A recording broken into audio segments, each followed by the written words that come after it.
오늘은 땅바닥에 쓰신 글씨라는 제목으로 우리 하나님 말씀 우리 함께 나누고자 합니다. 여러분이 아마 아까 그 53절하고 8장 1절의 연결이 뭔가 조금 낯설어서 그러신지 모르겠지만, 좀 그러셔서 그런 거죠.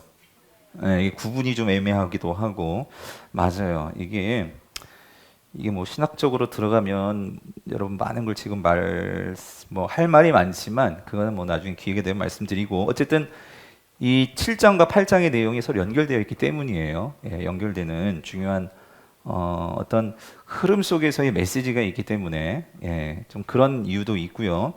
또 한 가지는 이걸 말씀드릴까 말까 고민하긴 하는데, 뭐 가로쳐져 있는 부분이 왜 거기 가로쳐져 있을까?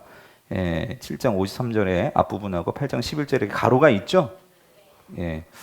그거는 나중에 시간이 될 때 나중에 말씀드리기로 하고요. 어쨌든 중요한 것은 지금 이 사건이 앞에 있는 이 초막절 7장의 사건과 관련이 있는 거예요. 관련이 있어서 지금 그런 맥락 속에서 우리가 오늘 이 가늠한 여인 사건을 볼 필요가 있어요. 그래서 사실 이 본문을 가지고 설교를 한다면 답은 뻔하죠. 우리가 용서에 대한 거, 죄 용서에 대한 부분을 가지고 설교할 수 있겠지만, 그것도 중요한 메시지예요. 근데 사실 앞장 우리 7장을 우리가 긴 시간에 걸쳐서 우리가 살펴봤어요. 7장은 요한복음 안에서 참 중요한 장입니다. 왜 그러냐면 7장은 이제 5장부터 연결되어서 여러분들이 지금 이게 쭉 이게 연결이 좀 돼야 되는데 우리가 매주 이렇게 보다 보니까 좀 흐름을 놓칠 수가 있는데, 중요한 지금 7장의 내용과 또 오늘 지금 우리가 보려는 요 8장의 요 가늠한 여인 사건 뿐만 아니라 요 사건이 끝나고 예수 그리스도는 빛이시다라고 또 이 설명하는 이 8장까지 요 내용이 사실은 이 예수가 누구신가, 특별히 그래서 예수는 구약에 예언한 메시아다, 그리스도다 하는 그 이유를 분명하게 설명하고 있는 내용이 이 7장과 8장의 내용입니다. 그래서 여러분 이미 우리가 살펴봤지만 예수님께서 7장에서 뭘 말씀하셨냐면 이 초막절 명절의 성전에 들어가셔서 이렇게 말씀하셨죠. 성경에 이른 대로라고 말씀하시면서, 그러니까 무릇 목마른 자들마다 다 내게로 나오라 말씀하셨어요. 그죠? 근데 여러분 거기 놓치지 말아야 되는 게, 자, 뭐의 이름과 같이?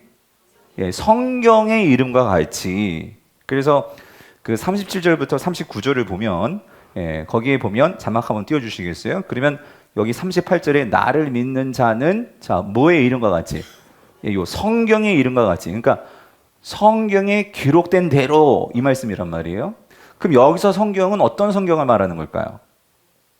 어떤 성경? 맞아요. 구약을 말하는 거야. 그러니까 구약 성경을 말하는 거예요. 예수님 당시 신약 성경이 있었어요, 없었어요? 없었죠. 그때는 없었잖아요. 그래서 성경의 이름과 같이 할 경우에는 이 구약 성경을 말하는 건데, 사실 예수님은 이 구약 성경 전체를 가지고 그 안에서 구약은 곧 이 오실 메시아에 대해서 그 메시아를 말하고 있는데, 그게 곧 누구다? 나다 하는 것을 지금 이 초막절 설교에서 말씀을 해주시는 거예요. 그런데 구약에는 여러 종류, 그러니까 여러 모습의 그러니까 메시아가 어떤 일을 하는지에 대해서 여러 모습들을 설명해 놓고 있는데, 즉 예언해 놓고 있는데, 특별히 예수님께서 초막절 설교에서 말씀하시는 메시아의 그 행동, 메시아의 그 하시는 일은 뭐냐면 성령을 보내주신다는 거예요. 그래서 뭐라고요? 그 배에서 뭐가 흘러나오리라? 생수의 강이 흘러나오리라. 그래서 이미 말씀드렸죠. 이 에스겔 47장에서 그 성전 문지방에서 흘러나오는, 우리가 지금 묵상하고 있는 이 에스겔 말씀이요, 장차 그 일이 누구를 통해서 이루어질 거냐? 메시아가 그 일을 하실 거란 말이에요. 그 메시아가 바로 나다 하는 것을 지금 예언하신 거죠.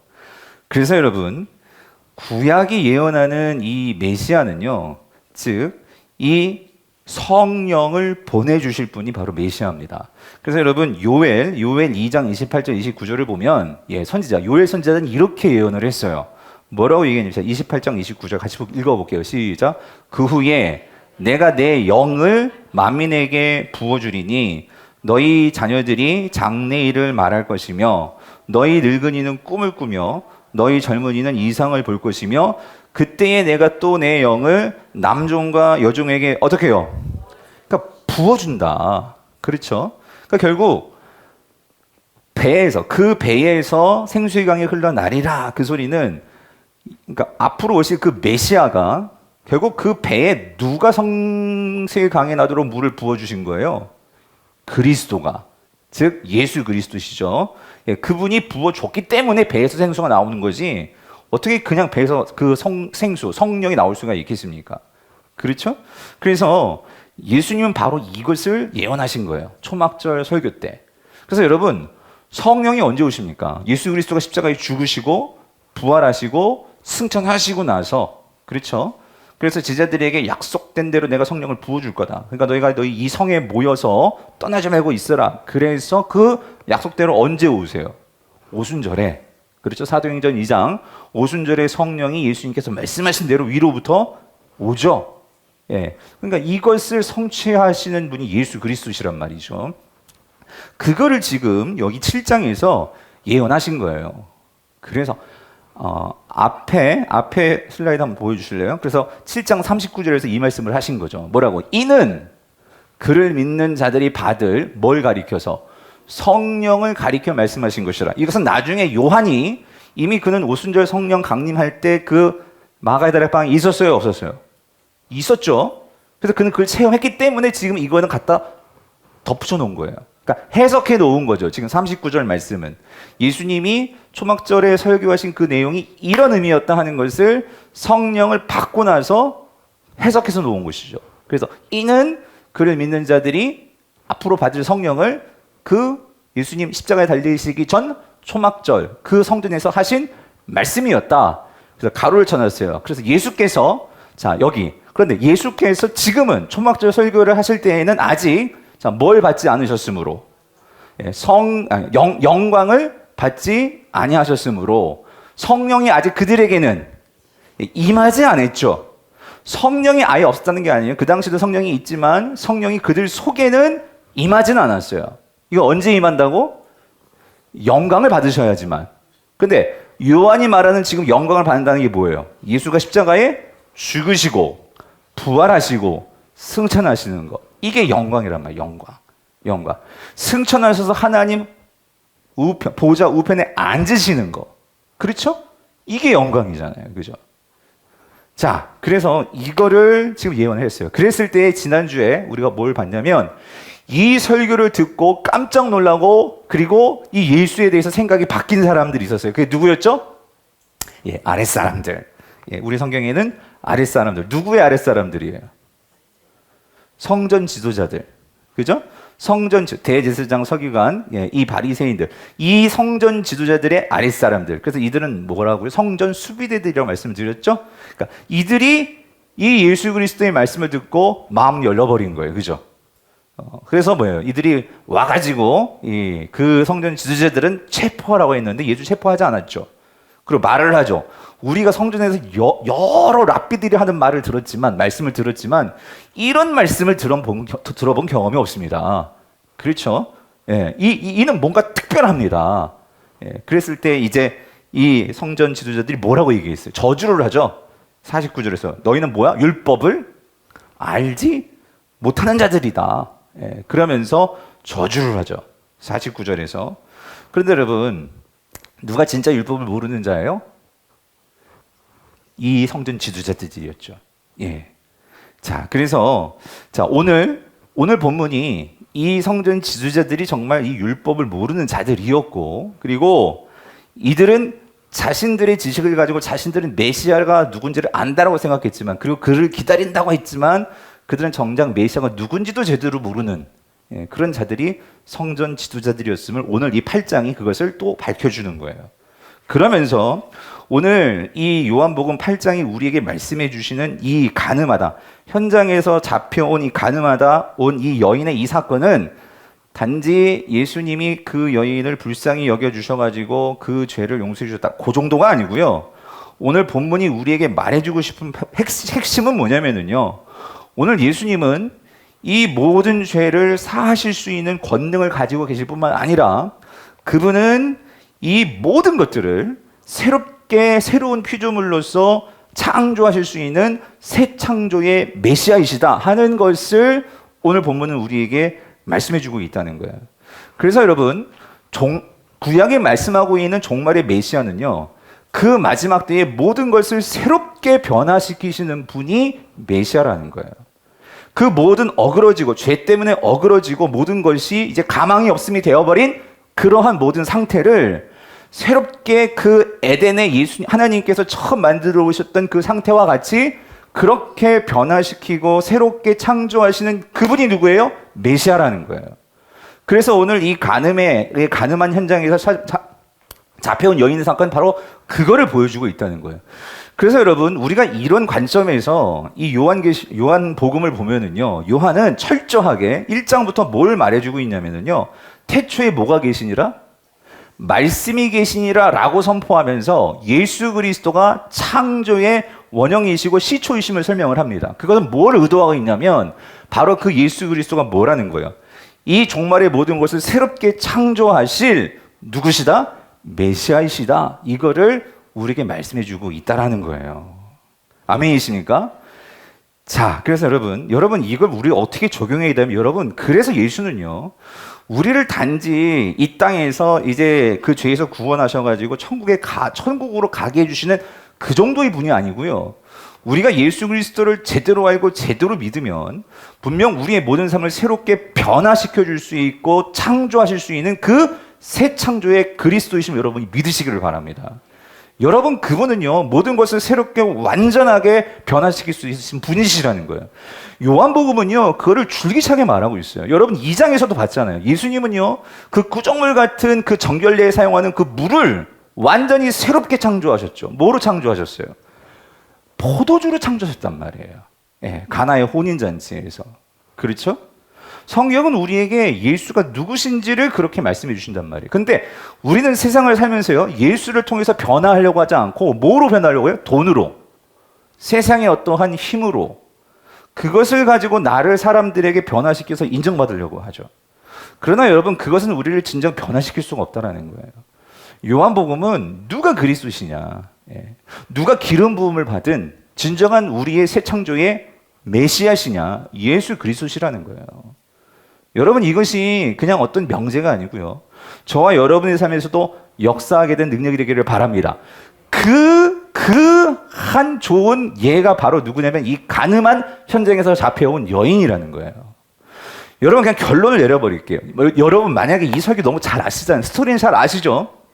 만약에 여러분들이 지금 가늠하다 그 현장에서 잡혀온 여인이에요. 지금 모든 종교 지도자들이 나를요, 다 그 현장에서 나를 잡아가지고 와가지고 다 나에게 손가락질을, 아니 손가락질 아니라 다 돌을 들고 왔어요. 죽이겠다고. 예. 이런 현장에 있는데 거기에서 이 여인이 죽어요, 살아요? 산단 말이에요. 누구 때문에? 예수 그리스도시 때문에. 그러면 여러분, 저와 여러분들이 지금 얼마나 난 아무 힘없는 여자예요. 거기다 죄를 범했어요. 모든 거기 있는 남자와 모든 애들까지도 도끼를 품고 저런 년이 어디 있어? 죄송합니다. 저런 여자가 어디 있어? 그러면서 막 그냥 이렇게 악랄하게 눈을 품고 막 그렇게 모멸감을 주면서 이런 상황에 내가 처해 있단 말이에요. 그 상황 속에서 난 어쩔 바를 모르고 있는데 예수께서 나타나셔서 나의 모든 것들에 대해서 그것을 덮어주시고 감싸나 주시고, 그리고 거기에 대해서 여러분 꼭 오늘 본문에서 그러나 여러분 잊지 말아야 되는 것은 예수님께서 그 죄를 인정하지 않은 게 아니에요. 죄에 대해서는 죄인임을 분명히 인정하셨어요. 그렇죠? 그렇지만 거기에서 예수님 말씀하신 나도 너를 정죄하지는 않겠다. 그러니 다시는 뭐 하지 말아라? 죄를 범하지 말아라. 이 말씀을 들었을 때에 여러분 생각해 보세요. 이 여인이 앞으로 어떤 삶으로 변화되었을까? 여러분, 내가 만약에 그런 여인이었는데 그 상황에서 이 예수 그리스도를 통해서 이 은혜를 입었단 말이에요. 난 죄인인데 이런 은혜를 입었단 말이에요. 여러분, 이 여인의 삶이 어떻게 변했을까요? 여러분, 그게 핵심이에요. 새 창조가 일어나지 않았겠어요? 이 여인의 삶에. 그게 바로 예수 그리스도시라는 거죠.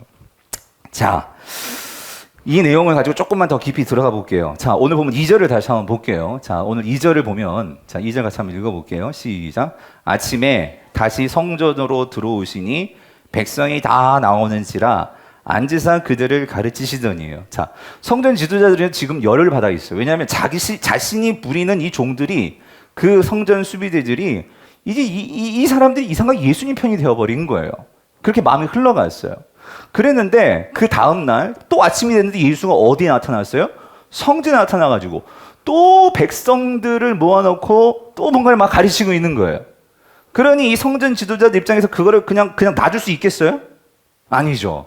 예, 이거 뭔가 지금 조치를 취해야 되는 거죠. 또 이 백성들을 다 마음을 사가지고, 그렇죠? 혹시 이들이 그렇지 않아도 예수님은요, 그 2장에서 성전에 오셔가지고 이 성전 지도자들에 대해서 뭐라고 했어요?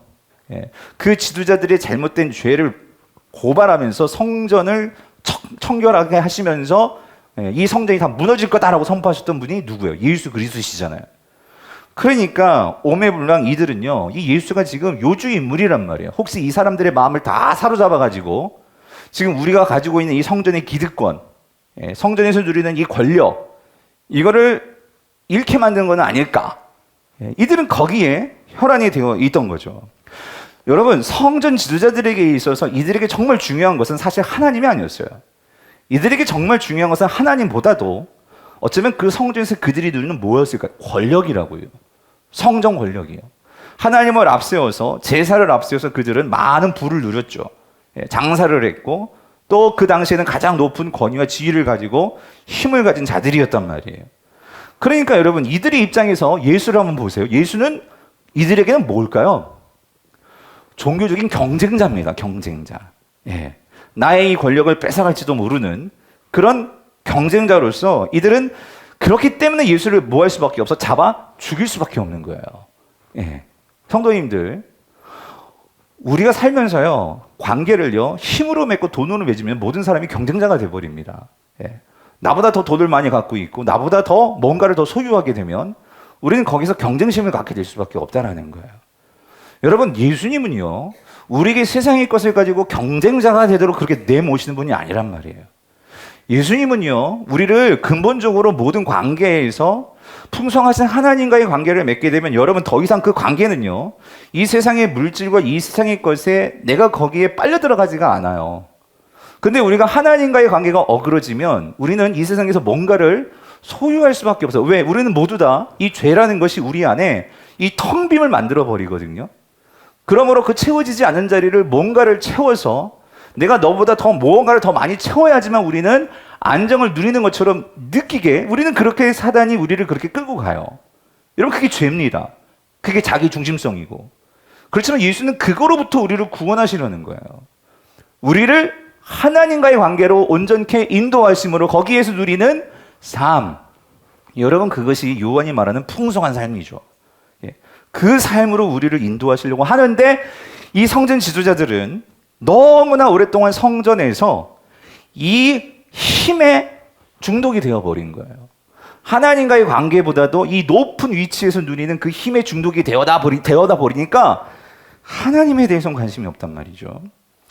자, 이런 상황에서 지금 예수를 가만 놔두면 안 되겠다는 거예요. 그래서 이들이 모의한 것이 가늠한 여인 사건이라는 거예요. 이건 철저히 기획된 사건이에요. 뭐 하기 위해서? 예수를 잡아 죽이기 위해서. 그래서 여러분 오늘 본문 보세요. 3절에서 5절을 보면, 자, 서기관들과 바리새인들이 옳거니 한 건을 물었어요. 그게 뭐냐면 음행 중에 잡힌 여자였어요. 사실 오늘 본문에서 정말 제일 불쌍한 여인은 이 여인입니다. 네. 사실 이 여인은 철저히 기획된 하나의 그냥 도구일 뿐이에요. 뭐죠? 오늘 본문의 핵심은 이 여인에게 있는 게 아니에요. 이 성전 지도자들 입장에서는 온통 관심이 여인이 아니라 누구에게 있죠? 예수예요, 예수. 예수를 잡아 죽이기 위해서. 그래서 자, 오늘 음행 중에 이 현장범이에요, 현장범. 이거 빼도 박도 못해. 잡아온 거예요. 잡아왔는데, 근데 여기에서 이제 뭘 갖고 이제 예수를 넘어뜨리려고 하냐면 이거죠. 예수께 말하되, 선생님이요, 이 여자가 가늠하다가 현장에서 잡혔다는 거예요. 자, 그런데 그러면 5절을 보세요. 5절 같이 읽어보죠. 시작. 모세는 율법에 이러한 여자를 돌로 치라 명하였거니와 선생은 어떻게 말하겠나이까요. 참 여러분 이게요 율법. 여러분 사실 율법은 하나님이 주신 거죠. 그러니까 이들은 철저하게 이 경쟁심, 종교적인 권위 안에서의 경쟁심. 그러니까 여러분 이 이스라엘 백성들에게 있어서 모세는 엄청난 그들의 민족의 지도자요. 예, 그들에게 있어서 우상과 같은 그런 인물인데, 종교적인 인물인데, 그렇죠? 그러니까 이들은 이 모세라는 권위를 가지고 예수에게 또 도전을 하는 거예요. 하나님보다도. 예, 그러면서 모세의 율법에는 그러니까 뭐라고요? 이 가늠한 여인이가 뭐하라고 돌로 서서 죽이라고 하지 않았습니까? 자, 그러면 예수님 어떻게 할까요? 하고 이제 공을 누구에게 돌리는 거예요? 그러니까 예수에게 돌리는 거예요. 이 상황에서 어떻게 할까요? 근데 여러분 이게 진짜 몰라서 하는 질문이냐? 그게 아니라는 거죠. 그렇죠? 예, 이미 율법에 적혀 있는 바가 있고, 그리고 이거는요 한 가지 중요한 것은 그러니까 이 예수의 결정에 따라서 그것을 근거로 해서 뭔가 기획된 음모가 있다는 거죠. 무슨 말이냐면 여러분 이거죠. 그래서 오늘 본문 그 6절에 보면 분명히 그랬어요. 이것은 예수를 넘어뜨리기 위한 뭐였을까요? 시험이었다. 시험이요. 어떤 점에서 시험이냐면 이거예요. 여러분 이 성전 지도자들은 예수님이 할 대답을 알고 있었을까요? 모르고 있었을까요? 여러분 그러니까 뭐냐면 지금 가늠하다 잡혀온 이 죄인인 여인, 죄인이에요. 죄인. 그럼 모세율법은 돌로 쳐 죽이라고 했는데 그러면 선생님 어떻게 할까요? 자, 이들이 이 질문을 하는 것은 이들은 분명히 답을 갖고 있었어요. 예수님이 분명히 이런 답을 할 거야. 어떤 답? 죄인을 용서해라. 예, 왜 그러냐면 첫 번째는 이들이요 여러분 이 일을 모의하고 기획할 때 그냥 여러분 이게 우연찮게 현장에서 잡혀와가지고 묻는 게 아니죠. 철저하게 예수는 지금까지 어떤 행적을 보였고 또 예수가 한 말에 가장 많은 말은 이런 말이고 하는 정보를 가지고 있었을 거예요. 근데 예수님께서 지금까지 보이신 그 행적을 보면 예수님은요 죄인들과 함께하는 친구셨어요.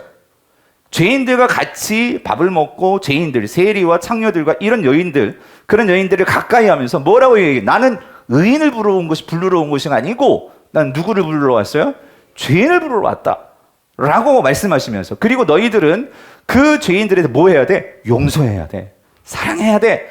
이거를 끊임없이 말씀하셨단 말이에요. 그러니까 이들은 알고 있어요. 예. 만약에 여기서 예수님이 돌로 쳐 죽이라 만약에 말한다면 그건 지금 예수님께서 지금까지 말씀하셨던 그 당신의 말과 뭐 하는 거예요? 이율배반적인 거죠. 예. 이거 완전 어긋나는 거죠. 그럴 때 종교 지도자는 뭐라고 해서 그거 봐 예수는 앞과 뒤가 달라. 겉과 속이 달라. 라고 너희들 봤지? 예수는 이렇게 철저하게 이렇게 아주 뭐예요? 그 인정사정 없는 그런 분이야. 그런 자야. 라고 말하면서 공격할 수 있겠죠. 이런 부분이 있는 거예요. 하지만 용서하라고 하면 또 한 가지 뭐가 걸리죠? 율법에 걸리잖아요. 율법에. 그렇죠. 예수는 철저하게 율법을 무시하는 이 사람은 율법 폐기론자야 라고 말할 수가 있는 거예요. 근데 여러분 또 한 가지가 있죠. 이들이 또 한 가지 카드를 또 갖고 있었기 때문에 이 가늠한 여인을 지금 예수를 걸러 넘어뜨리게 하는 시험을 가지고 만든 거예요. 뭐냐면 근데 예수가 만약에 진짜 죽이라 그랬어요. 진짜 죽이라 한다면 또 어떤 일이 벌어질까요? 그러면 예수님께서 이 문제에 대해서 죽이라 했기 때문에 그들은 정말 돌을 들고 이 여인을 죽였을 거예요. 그럼 뭐에 걸릴까요? 여러분 당시 지금 이 유대, 이 예루살렘, 이 땅은요 누구의 지배를 받고 있었죠? 로마의 지배를 받고 있었어요. 특별히 예루살렘은요 로마 총독의 관할 하에 있었어요. 그렇다면 이 모든 치안과 이 사법권과 이 모든 죽고 살리는 이 모든 권세는 누구에게 있을까요? 로마 총독에게 있어요. 그렇다면 종교적인 일을 할지라도 종교적인 일, 제사를 지내고 하는 것은 너희들 마음대로 해. 하지만 사람을 죽이고 살리고 하는 일은 반드시 누구를 거쳐야 돼요?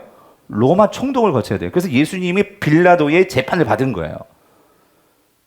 만약에 예수님께서 죽이라 했는데 정말 돌로 쳐 죽였다. 그러면 지금 예수님은 뭐가 되는 거예요? 로마 사법을 어긴 그런 또 법을 어기게 되는 거죠.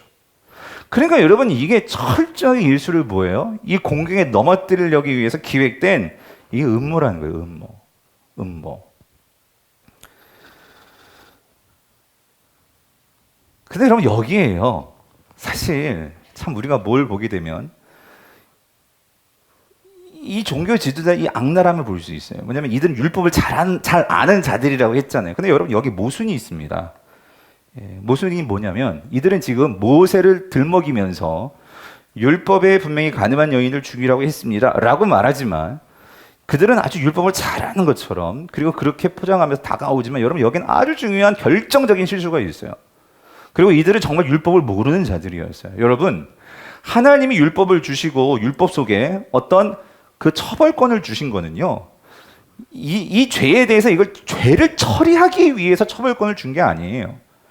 가늠한 자들의 돌로 치라 했을 때 이 처벌권은 사실은 처벌이 목적이 아니에요. 뭐가 목적일까요? 그 죄인들을 회개시키고 그 죄인들에 대해서 자기들 죄들이 얼마나 이것이 하나님 앞에서뿐만 아니라 이 유대 공동체 안에 이게 얼마나 얼마나 이 치욕스럽고 하나님 백성으로서 이것이 얼마나 그 엄청난 죄인들을 깨닫게 하는 이 교육적인 그리고 그들을 회복시키기 위한 그런 과정으로서의 율법을 그 처벌권을 시행하는 이러한 목적이 담겨 있는데 지금 이 율법을 잘한다고 하는 이 바리새인과 서기관들은요 거기엔 관심이 없어요. 이게 무슨 말이냐면 여러분 이렇습니다. 지금 이들이 가지고 있는 율법은요 신명기 22장 23절 24절인데 한번 같이 읽어볼게요. 시작. 처녀인 여자가 남자와 약혼한 후에 어떤 남자가 그를 성읍 중에서 만나 동침하면 자 24절 너희는 여기 잘 보세요. 그들을 몇 명? 둘 다. 이게 중요해요. 그들을 둘 다. 이 그들은 누구예요?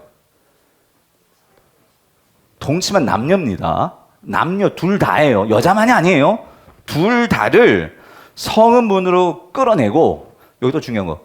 여자만 돌로 쳐 죽이래요? 아니요. 누구를? 그들을 둘 다 어떻게 해요? 돌로 쳐 죽일 것이니 그 처녀는 성 안에 있으면서도 소리 지르지 아니하였음이요. 이게 혹시 만약에 이게 뭐 강간이라 할지라도 어찌됐든 그거를 뭐 그런 것까지 다 포함해서 이런 상황에 대해서 소리 지르지 아니하였음이요. 그 남자는 그 이웃의 아내를 뭐예요? 욕보였습니다. 너는 이같이 하여 너희 가운데에서 뭐하라? 악을 이 제할지라냐. 하나님의 목적은 그 공동체 안에서 그 모든 자들에게 이 악을 제하기 위한 이 목적이 있는 거예요. 이게 율법이에요. 무슨 말인지 이해되시죠? 처벌이 목적이야. 그러니까 처벌이 우선이 아니고 처벌을 해야 하지만 그걸 통해서 공동체 안에서 이 하나님의 거룩을 지켜내는 거예요. 이게 목적이에요. 근데 여러분 보세요.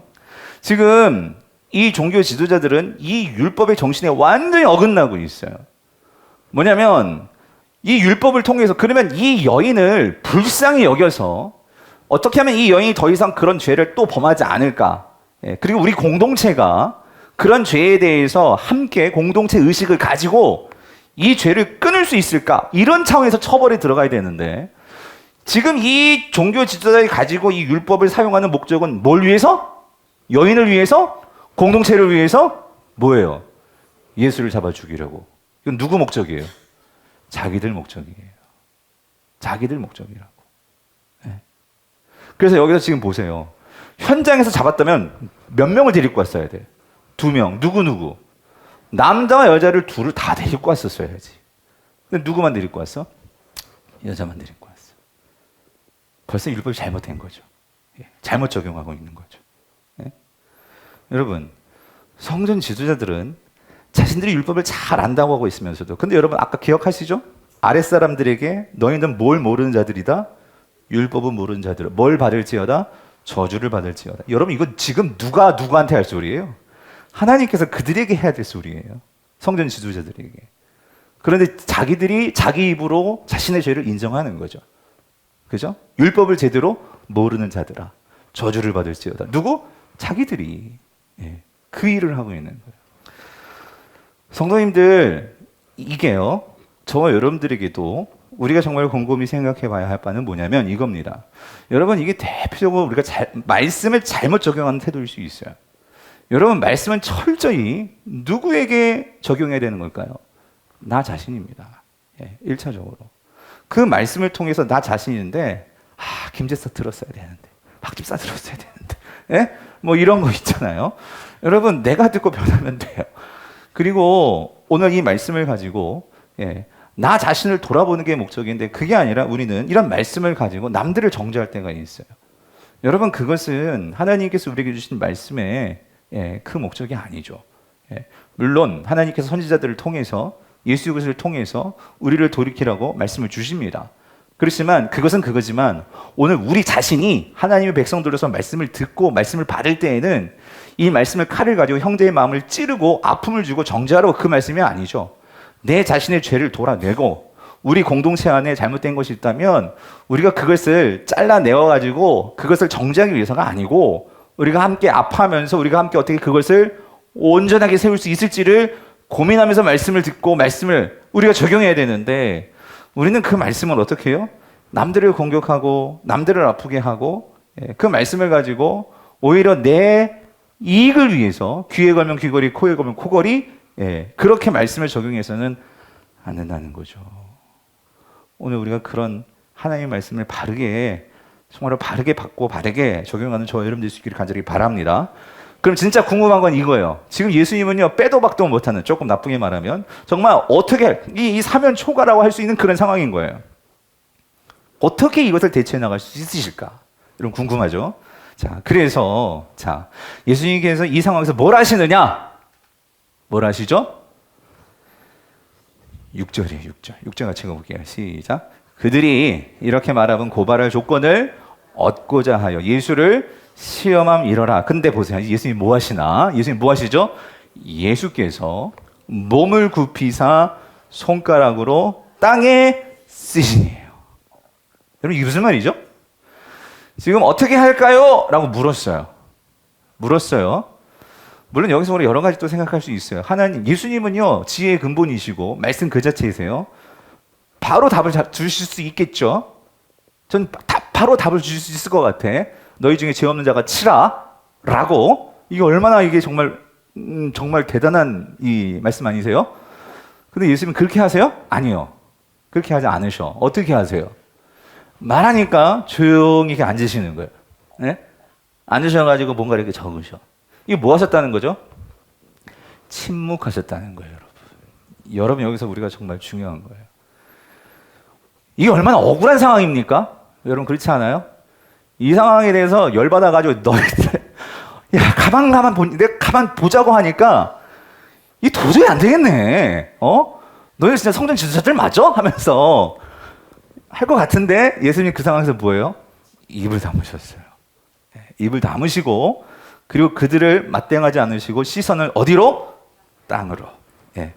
어떤 면에서 피하시는 거죠. 피하시고 뭘 하시느냐? 쓰시는 거예요. 여러분 때로는 우리가 침묵이 힘이 될 때가 있습니다. 왜? 근데 여러분 여기서요. 근데 이랬을 것 같아. 갑자기 막 살벌한 분위기잖아요. 여기 지금 현장에서 잡은 현장범도 있고 이 여인 막 울고 있었을 것 같아. 그렇지 않아요? 뭐 이런 상황이고. 그런데 그런 상황에서 지금 예수님이 아무 말씀 안 하시니까 그 순간 그곳에 정적이 흘렀겠죠. 그렇죠? 조용해지는 거예요. 그리고 나서 예수님께서 쓰시는 거죠. 근데 여러분 뭘 쓰셨을까? 궁금하지 않아요, 여러분? 땅에 뭘 쓰셨을까? 그래서 학자들은 이런 거 연구합니다, 여러분. 그래서 뭘 쓰셨을까? 근데 여러분 여기서 중요한 거는 예수님이 아무 말씀 안 하시고 뭘 쓰시니까 모든 시선이 어디가 있었을 것 같아요? 땅에가 있었겠죠. 예수님이 쓰시는 그 손해가 있지 않았겠어요? 뭐라고 쓸까? 그거를 봤을 거라는 거예요. 그렇죠. 그게 뭘 쓰셨을까? 그래서 학자들이 뭐 여러 가지 설을 놨어요. 그런데 그러니까 아마 주님은 요한복음에서 당신이 말씀이셨으니까, 그리고 지금 이 성전 지도자들이 가지고 온 게 모세 율법이잖아요. 모세 율법을 가지고 지금 도전장을 내셨으니까 예수님도 거기에 뭘 쓰셨을까? 모세 율법을 썼을 거다. 학자들도 이렇게 설명하는 사람도 있어요. 그래서 아마 이런 율법을 썼을 거다. 이런 말씀을 썼을 거다. 대표적인 게 출애굽 23장 2절 말씀. 이런 말씀. 뭐라고요? 같이 읽어볼게요. 시작. 다수를 따라 악을 행하지 말며 송사의 다수를 따라 부당한 증언을 하지 말며. 이게 지금 누가 말한 거예요? 모세가 말한 거예요. 모세 율법이죠. 이거를 쓰지 않았을까? 그러니까 사람들은, 그러니까 특별히 성전 지도자들이 이 말씀을 받게, 만약에 가정하에 이 말씀을 받다면 어땠을까요? 뜨끔했겠죠. 뜨끔했겠죠. 왜 그러냐면 여러분, 이들은 하여튼 율법을 달달달 외우면서 사는 자들이에요. 성전 지도자들. 그렇죠? 근데 지금 그들도 알죠. 지금 이 예수님을 넘어뜨리기 위해서, 그렇죠? 그래서 어찌됐든 지금 증인 둘 데리고 오고, 뭐 그거보다도 하여튼 이렇게 말하나 저렇게 말하나 지금 다 걸려 넘어지는 상황이에요. 그렇죠? 그러니까 빨리 말하라는 거예요. 뭐든지 말을 해라. A든 B든 말을 해라. 그러면 거기에 대해서 우리가 대처를 하겠다. 다 넘어지는 거니까. 근데 이걸 쓰고 있으니, 그걸 봤으니. 그래서 여러분, 여기서 이런 질문들을 많이 하는 거예요. 뭐냐면 예수님께서 왜 침묵하시고 쓰시는 걸로 그렇게 모든 상황을 정돈하실까? 여러분 이겁니다. 분명히 여러분 침묵은요, 우리를 생각하게 만든다는 거예요. 첫 번째는 나 자신을 생각할 수도 있고요. 그리고 침묵을 통해서 모든 사람들이 그 상황 속에서 이 상황에 대한 인식과 그리고 그 상황에 대해서 생각하게 만드는 게 침묵일 수 있다는 거예요. 여러분, 그래서 우리가요, 정말로 하나님 앞에서 우리 인생에서 일이 안 풀리고 답답하고 원통하고 어려울 때, 여러분 그때 우리는요, 무조건 싸붙이면 안 돼. 그럼 어떻게 하셔야 돼? 입을 다물고, 그렇죠? 사람들을 바라볼 게 아니라 말씀을 바라보고 침묵하는 시간이 필요하다는 거예요. 그때 거기에서 우리 마음에 찔림도 올 수 있고요. 그리고 거기에서 내가 생각하지 못했던, 내가 미처 생각하지 못하고 놓쳐버렸던 나의 실수, 나의 죄악들이 떠오를 수 있다는 거예요. 분명히 이 상황에서 우리가 말씀을 보면은요, 이 성전 지도자들이 찔림이 있었을 거예요. 찔림이 있었던 것 같아요. 어떻게 알 수 있냐면 예수님께서 그렇게 뜸을 들이시면서 침묵하시면서 쓰시니까요, 이들이 어떻게 반응하죠? 7절을 보세요. 어떻게 반응해요? 그들이 묻기를 뭐예요? 맞이 아니하는지라. 이 맞이 아니하는지라 이 말이 뭐냐면요, 재촉한다는 소리예요. 빨리 대답을 하라는 거예요. 빨리 대답을 하라. 왜 재촉을 하는 걸까요? 이들도 자신들이 지금 뭐 하고 있는지 아는 거예요. 하나님의 말씀을 아는 자들로서, 그리고 그 모세의 율법, 자신들이 갖고 온 이 모세의 율법에서 그들이 뭐에 허점이 있었는지 그들도 알고 있는 거예요. 율법을 지킨다고 하면서도 그들은 율법을 지키려는 것이 목적이 아니고 내 이익을 지키려고 하는 걸 그들도 알았을 거예요. 그러니까 내 마음에서는 이것이 내가 무엇이 죄인지 아는데 그걸 자꾸 덮으려는 거예요. 그러니까 뭐예요? 빨리 네가 대답을 해라. 이 힘든 이 모든 상황이 다 끝나버리니까. 그냥 네가 이제 죄에 걸려 넘어가지고, 그래서 너를 고소를 하든지 백성들에게 너의 그 실체를 폭로하든지, 우리는 그거 하면 되니까 빨리 대답을 해라. 그랬을 때 예수님께서 이제 말씀을 하시죠. 그래? 그럼 내가 말을 해줄게. 뭐라고 말씀하셨느냐? 뭐라고 말씀하시죠? 너희 중에 죄 없는 자가 먼저 돌로 치라요. 그냥 돌로 치라가 아니라 여기 중요한 앞에 이 하나가 붙었어요. 뭐? 너희 중에 죄 없는 자가. 근데 여러분, 이들은 지금 예수님께서 그 땅방에 글을 쓰시는 그 침묵의 시간에 뭘 봤어요? 자신들의 죄를 봤단 말이야. 자신들이 지금 뭐 하고 있는 걸 알았단 말이야. 그걸 빨리 지우고 싶으니까 빨리 예수 답하세요. 근데 주님 뭐라고 말씀? 정확하게 그들을 보시죠. 정확하게 그들의 죄를 아셨어요. 사실 여러분, 오늘 본문에서 정말 주인은 누가 주인이에요? 성전 지도자들이에요. 하나님의 말씀을 가지고 하나님 말씀 앞에서 자신들의 이 성전의 이 권력을 우상 삼아서 그것을 놓지 못하고 그것을 포기하지 못하고 그것을 붙들고 있는 이 죄인이 누구예요? 성전 지도자들이라는 거예요. 사랑하는 성도님들, 오늘 저와 여러분들의 삶에서 우리가 신앙생활 합니다. 하나님 말씀도 봅니다. 설교도 듣습니다. 그런데도 불구하고 우리가 여전히 주님께서는 여전히 땅에 글을 쓰시고, 그리고 우리에게 말씀하시는데도 우리는 여전히 놓지 못하고 우리가 붙들고 있는, 여러분, 그런 내가 가지고 있는 이 종교적인 우상들 있지 않냐고요. 내가 가지고 있는 그 하나님 앞에서 이거 빨리 놔버리고 거기에 대해서 하나님 앞에 정말로 두 손 들고 나와야 되는데 우리가 그러지 못하는 우리의 그런 우상들이 있지 않냐고요. 예.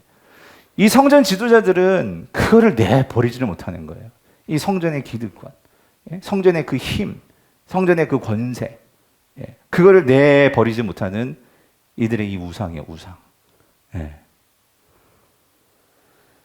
그런데 여러분, 주님이 그걸 아시는 거예요. 아셔서 마치 이런 거죠. 그들의 이 깨지지 않는, 예. 그들의 이 율법에 대한, 예. 그들이 가지고 있는 율법도 자신들의 권력 삼는 그들의 이 견고한 쇠창살에 갇혀있는 이들에게 주님은 지금 뭐예요? 그 생각에 폭탄을 던지신 거예요. 이걸 다 깨뜨려 버려 주시기 위해서. 이들도 정말로 깨지지 못하는, 누구도 깰 수 없는, 그들의 정말 오랫동안 굳어져 버린 신앙이 이러한 쇠창살에 갇혀있는 이들의 이 죄를 깨뜨려 버려 주시기 위해서 너희 중에 죄 없는 자가 먼저 돌로 치라. 네. 이 말을 들었을 때에 여러분 그거죠. 네. 즉 이 말 중은 너희 중에 정말로 자신 있게 하나님 앞에서 죄 없다고 할 수 있는 자가 너희들이 하나님의 말씀을 가지고 정죄하려고 나왔으니 그럼 돌로 치라. 네. 이 말씀 앞에서 이들이 서게 된 거예요. 그리고 나서 예수님은 또다시 뭐 하셨어요? 또다시 이 말씀을 하시고 다시 앉으셔서 침묵, 다시 생각하게 만드시는 거죠. 이 종교 지도자들로 하여금. 성도님들, 우리가요 정말로 나 자신을 돌아보는 시간들이 필요해요. 예. 그냥 말씀을 듣고 감정적으로만 취하면 안 되고 우리가 정말로 말씀을 듣고 나를 돌아보는 그런 시간들 정말로 필요해요. 제가 소망하는 것은 여러분 우리가 주일이든 뭐 어떤 모임이든 여러분이 말씀을 들었잖아요. 그럼 그것을 가지고 듣는 것을 끝나면 안 돼요. 그거 갖고 반드시 여러분들이 이 반추라는 거 알죠? 다시 한번 돌이켜서 그 말씀을 통해서 나를 돌아보는 이 반추하는, 성찰하는, 그렇죠. 이 시간들이 분명히 있어야 한단 말이죠. 주님은 지금 이거를 하고 있는, 이 작업을 하고 있는 거예요. 이 성전 지도자들에게. 너희 중에 돌 없는 자가 먼저 치라 하고 그냥 끝난 게 아니고 또 시간을 주시는 거예요. 글을 쓰시는 거야. 시선도 안 맞추셨어. 땅을 보시고. 근데 놀라운 일들이 벌어지죠. 어떤 일들이 벌어져요? 10절을 보세요. 10절을 보니까 9절을 보세요. 9절 같이 볼게요. 시작. 그들이 이 말씀을 듣고 양심의 가책을 느껴 어른으로 시작하여 젊은이까지 하나씩 나가고 오직 예수와 그 가운데 서는 여자만 남았더라요. 남았더라. 예. 그들이 정말 찔리면 이걸 견딜 수가 없는 거죠. 예수 그리스도 앞에서 이 말씀을 들었을 때에. 그랬을 때 이들이 떠나간 거예요, 결국은. 예. 자, 이제 모든 사람들이 죄인이라고 말했던 그 여인만 남았어요, 여인만. 그 여인과 오늘 이 하나님의 아들 예수 그리스도 메시아이신 그분만 남았어요. 예, 그분과는 어떤 대화가 오갔을까? 여러분 10절에 같이 한번 읽고 10절 시작. 예수께서 일어나사 여자 외에 아무도 없는 것을 보시고 이르시되 여자여 너를 고발하던 그들이 어디 있느냐? 너를 정죄한 자가 없느냐요. 여러분 이거 지금 예수님 몰라서 물으시는 거 아닙니다. 예. 지금 여기서 주님께서 이 말씀을 하시는 것도 지금 이 여인에게 생각을 해보라는 거예요. 뭘? 분명히 이 여인은 죄인이에요. 그래서 예수님도 너 더 이상 이제 죄를 짓지 마라 말씀하시는 걸 보니까 분명히 가늠하다 잡혀온 건 맞는 것 같아. 죄를 범했으니까 주님도 그걸 말씀하시는 것 같아. 그런데 여기서 분명히 말씀하시죠. 너를 고발하던 그들이 어디 있느냐? 너를 정죄한 자가 없느냐? 없잖아요. 근데 이거 왜 물어보실까? 여러분 이거는 몰라서 물어보시는 게 아니에요. 지금 이 질문도 마찬가지예요. 예수님께서 이 여인에게 뭐 하게 만드시는 거예요? 생각하게 만드시는 거예요. 뭘 생각하게 만드시는 걸까요? 너가 왜 지금 이 상황에서 정죄를 당하지 않는 줄 아니? 이걸 물으시는 거예요.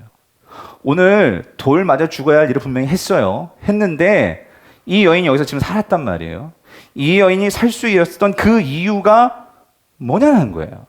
주님은 이거를 지금 물으시는 거예요. 사랑하는 성도님들, 오늘 이 여인이 결백하다는 게 아니에요. 예수님이 이 여인이 죄가 없다 말하는 게 죄인이에요. 그런데 여기서 이 여인이 이 죄에 대해서 이 돌을 맞지 않는 그 이유가 뭐냐는 거예요, 여러분. 뭐죠? 여러분 오늘 본문이 절대로 오늘날 이 세상같이 하나인 이 죄인들에 대해서, 우리의 실수에 대해서 관용해라. 그냥 넘겨줘라. 좋은 게 좋은 거고 실수할 수도 있지. 관용해. 이 메시지가 아니에요. 주님은 분명히 죄 없는 자가 돌로 치라고 그랬죠. 예, 분명히 죄에 대해서는 죄를 인정하시는 분이세요. 그런데 오늘 주님께서 여기에서 이 여인에게 너를 정죄한 자가 없느냐? 이 말씀에 그 중요한 의미는 뭐냐는 거예요. 그 의미는 뭐죠? 지금 여기서 주님은 말씀해 주시는 거예요. 네가 돌을 맞지 않는 이유는 사실 그 돌을 누가 맞았기 때문일까요? 예수 그리스도, 지금 내가 다 맞았기 때문이라는 거예요. 내가 너의 모든 죄를 다 짊어지고 이 자리에서 사실 너가 죽어야 할 그 죄였는데, 지금 오늘 이 모든 상황에서 이 사람들이 떠나간 것은, 오늘 이 예수가 이 모든 상황에서 이 여인이 맞아야 할 돌을 내가 다 짊어지고 이 모든 것들을 막아냈고 이 여인에 대해서 그 앞에 서 줬기 때문에 뭐예요? 이 여인이 지금 돌에 맞지 않을 수 있었던 거죠. 그래서 여러분, 주님은 여기서 뭘 말씀하시고 싶으신 거냐면, 여러분 이거예요. 우리의 모든 죄를 담당해 주실 수 있는, 너의 그 수치와 너의 모든 죄를 정죄하지 못하도록, 사단이 너의 모든 것들을 정죄하고 너를 죽이려 할지라도 그 모든 것들을 정죄하지 못하도록 그거를 할 수 있는 그 대속자 그리스도, 그게 누구라는 거예요? 나라는 거예요. 나라는 거예요. 내가 이 일을 위해서 이 세상에 왔다라는 거예요. 이거를 지금 이 여인에게 생각하게 만드시는 거예요. 왜 네가 돌을 맞지 않았을까? 왜 저와 여러분들이 십자가에 달려 죽는 이 하나님의 진노를 우리가 받지 않고, 나는 여전히 죄인인데, 여러분, 이 여인은 죄인입니다. 이 여인은 가늠한 여인이에요. 그런데도 불구하고 이 여인이 살 수 있는 그 이유가 뭐냐는 거예요.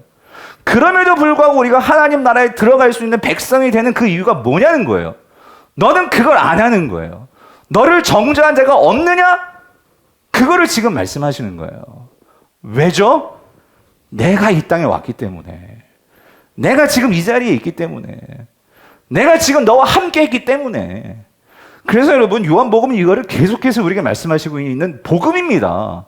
여러분, 요한복음 3장 17절 18절 뭐라고 말씀하세요? 앞에서 분명히 말씀하셨어요. 하나님이 그 아들을 세상에 보내신 것은 세상을 뭐 하려 함이 아니요? 심판하려 함이 아니요. 정죄하려 함이 아니요. 그로 말미암아 세상이 뭘 받아요? 구원을 받게 하려 함이니라. 그를 믿는 자는 심판을 받지 아니하는 것이요, 정죄를 받지 않는 것이요, 진노를 받지 아니하는 것이요, 믿지 아니하는 자는 하나님의 독생자의 이름을 믿지 아니므로 벌써 뭐예요? 심판을 받은 것이니라. 사랑하는 성도님들, 이 여인이 용서를 받은 것은요, 오늘 이 예수 그리스도께서, 사실 여러분 잘 생각해 보세요. 지금 이미 이 여인은 예수님 때 용서를 받았죠. 그리고 주님께서 이런 질문을 던지셨어요. 네가 이 돌을 맞지 않은 그 이유가 뭔지 한번 생각해 봐. 이 질문을 던지시고 주님이 주신 말씀이 그거였어도, 그거예요. 나도 너를 정죄하지 않을 거니까 다시는 죄를 짓지 마라. 이 말씀하시고 주님은 떠나가셨어요. 그런데 여러분 한번 생각해 보세요. 어느 날 이 여인이 정말 그 은혜를 입고, 여러분, 이 여인은 평생 뭘 생각하면서 살았을까요? 내가 그때 만났던 이 예수는 도대체 누구일까? 이분은 도대체 어떤 분이길래? 내가 그 성전에서 만났던 그분.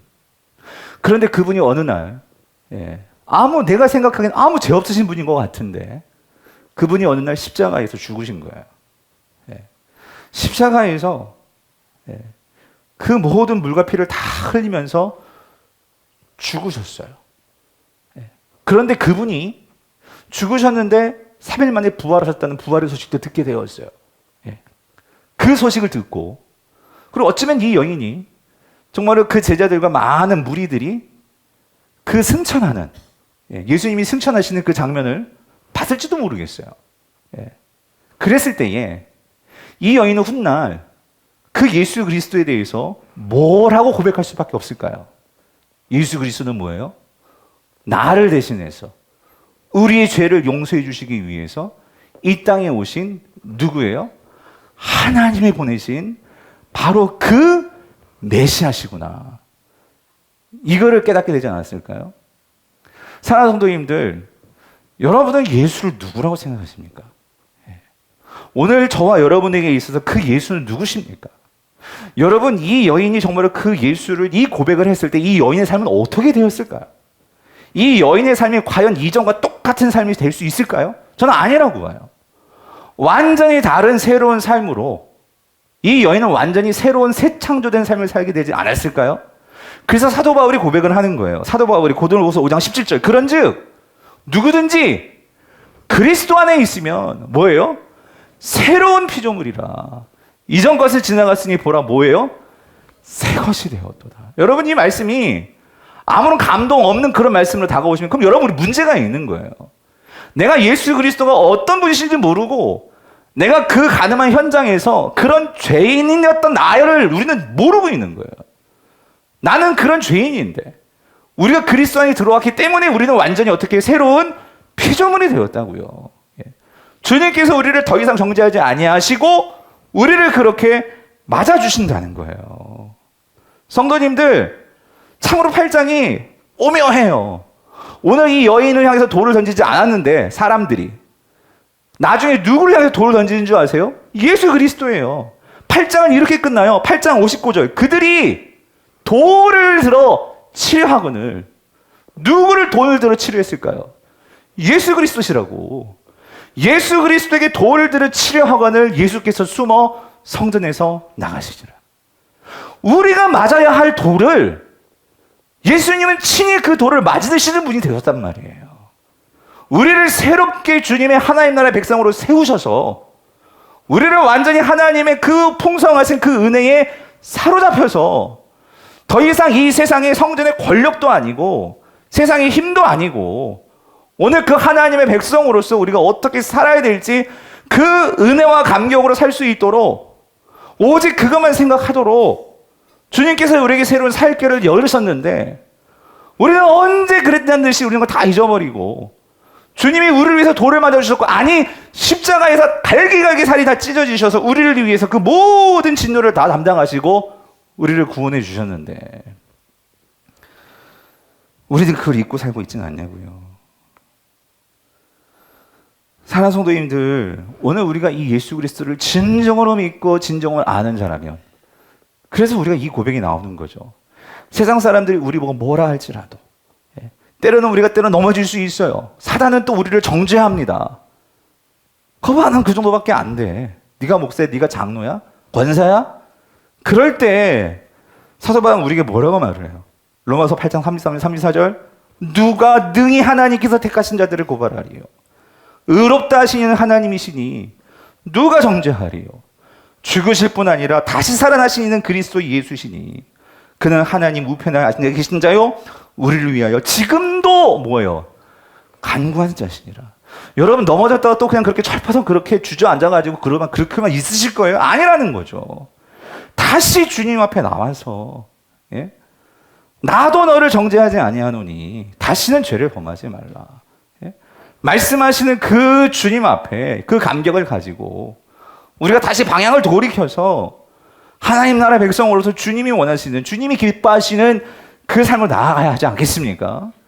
또 하나 여러분, 우리가 이런 은혜를 받았는데 혹 우리 주변에 나를 아프게 하고 나를 핍박하고 나에게 정말 해코지 하는 자들이 있다 할지라도 여러분, 우리가 그들을 향해서 이 세상을 향해서 우리가 어떻게 그들을 대해야 될까요? 오늘 우리 주님께서 우리를 향해서 보여주신 그 모습을 따라서 오늘 사랑과 공의와 이 평강이에요, 평강. 이 평강을 위해서 우리가 서로 연약함을 정말로 긍휼히 여겨줄 줄 알고 그리고 서로를 향해서 그 죄에 대해서 죄는 미워하지만 거기에 대해서 정죄하고 끝나버리는 그렇게 단편적인 세상의 방식이 아니라 그 죄에 대해서 우리가 함께 어떻게 그 죄를 우리가 함께 끊을 수 있을까? 그 지체에 대해서 같이 그것을 아파해주고 기도해주고 그것을 함께 끊어낼 수 있는 그래서 여러분 성경은요 오늘 우리에게 이렇게 말씀하십니다. 로마서 6장 13절 14절 또한 너희 지체를 불의의 무기로 죄에게 내주지 말고 오직 너희 자신을 죽은 자 가운데서 다시 살아난 자와 같이 하나님께 드리며 너희 지체를 의의 무기로 하나님께 드리라. 죄가 너희를 주장하지 못하리니 이는 너희가 법 아래에 있지 아니하고 은혜 아래에 있음이라. 여러분, 여기서 우리가 놓치지 말아야 되는 게, 바울이 쓰는, 여러분 성경 하나하나는 의미가 있어요. 단수 복수를 여러분 잘 보셔야 돼요. 14절, 죄가 너를 주장하지 못하리니 그러지 않고, 죄가 누구를? 너희를 주장하지 못하리니 이는 너가가 아니고 이는 너희가 법 아래에 있지 아니하고 어디에 있다고요? 은혜 아래에 있음이라. 여러분, 이 너희가 뭐예요? 교회입니다. 교회. 여러분, 죄는요 공동체적으로 우리가 함께 죄와 싸워야 돼요. 여러분, 우리는 누구나 혼자는 죄를 범하게 되어 있어요. 왜? 우리는 죄성을 가진 자들이기 때문에. 그런데 죄성을 가지고 있는 자들이 서로 정죄하는 것은 말이 안 되는 거예요. 여러분, 우리는 근본적으로 죄에 싸우지만 우리는 죄에 대해서는 약한 존재들이에요. 그러므로 하나님께서 그 죄에 대해서 이길 수 있도록, 그 죄에 대해서 싸우도록 이 세상에 남겨놓으신 그리스도의 몸이요, 몸, 지체. 여러분, 그게 뭐예요? 교회라고요. 교회. 교회 안에서 성도들이 죄에 대해서 함께 기도하고 서로에게 은혜를 가지고 은혜를 보고 은혜를 경험함으로, 여러분, 죄를 이길 수 있는 것은 내 의지도 아니고요. 죄를 이길 수 있는 것은 사실 결단만도 안 돼요. 죄는 뭐로 이길 수 있을까요? 은혜입니다. 은혜. 예. 내가 은혜가 있어야지만 그 죄의 길로 가지 않아요. 은혜를 맛보지를 못하니까 또 죄의 길로 가는 거예요. 여러분, 그 은혜를 어떻게 받냐고요? 교회가 받는 거죠. 우리가 함께, 너희가 같이, 교회가 불의의 무기로 너희를 내주지 말고 우리가 그래서 함께 공동체적으로 모여야 되는 거고, 이 세상의 악함에 대해서 우리가 정말 회개하고 정신을 차리고 기도하면서 우리가 함께 교회가 하나님의 은혜를 사모하면서 그 은혜를 나눠야 한단 말이에요. 사랑하는 성도님들, 죄가 너희를 주장하지 못하게 하리니. 예? 죄가 너희를 주장하지 못한대요. 교회를 주장하지 못한대요. 이번에 수련회 가서도 말씀을 나누겠지만 교회는요 그리스도의 몸이니 만물을 충만케 하시는 이의 충만함이 어디에 있어요? 교회에 있다 하셨어요. 예.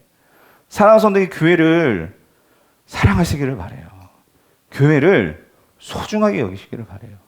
교회 문제 있어요. 왜? 각각의 그 교회를 구성하는 우리는 죄인들이기 때문에. 그런데 그렇다고 우리가 마냥 합리화할 필요도 없어요. 그렇기 때문에 우리는 교회의 영광스러움이 있는 것을 분명히 기억하고 우리가 함께 죄에 대해서 싸워야 되는 거죠. 함께 싸워야 된다고요. 함께 죄에 대해서. 그래서 여러분, 이번 수련회도 그거예요. 여러분, 우리 교회가요 강해지기를 원해요. 부자들 그거 말하는 거 아니에요. 하나님 앞에서 강하다는 것은요 은혜가 있다는 거예요. 은혜. 예? 은혜가 있는 교회가 된단 말이에요. 그러기 위해서 우리가 함께 은혜를 사모해야 된단 말이에요. 하나님, 우리가 이 어려운 이 유혹만은, 이 힘든 이 시대에 정신을 차리고 모든 성도들이 함께 주님 앞에 매달리면서 그래서 산에 올라가는 거죠. 그래서 하나님이 그 기도의 동산에 올라가자는 거죠. 그래서 수련회 가가지고 매달리라는 거죠. 여러분 직장 가셔도 여러분 상황 다 알아요. 그런데 도전장을 낸 거예요. 여러분들이 정말로 하나님 앞에 이 여름에 뭘로 결단하고 뭘로 우리가 한 마음이 될 수 있을까? 준비하는 과정 속에서 이런 말 저런 말 들어보면 다 생각도 다르고 여러 가지 다른 것들이 참 많아요. 그렇지만 그거는 다 본질적인 것이 아니고, 교육자든지 준비하는 집사님들이든지 권사님들이든지 우리 모두가 하나 보고요. 우리가 하나님 나라의 백성인데 그렇게 될 수 있도록 해주신 예수 그리스도가 우리 앞에 서 계시는데 우리가 그분을 놓칠 수 없죠.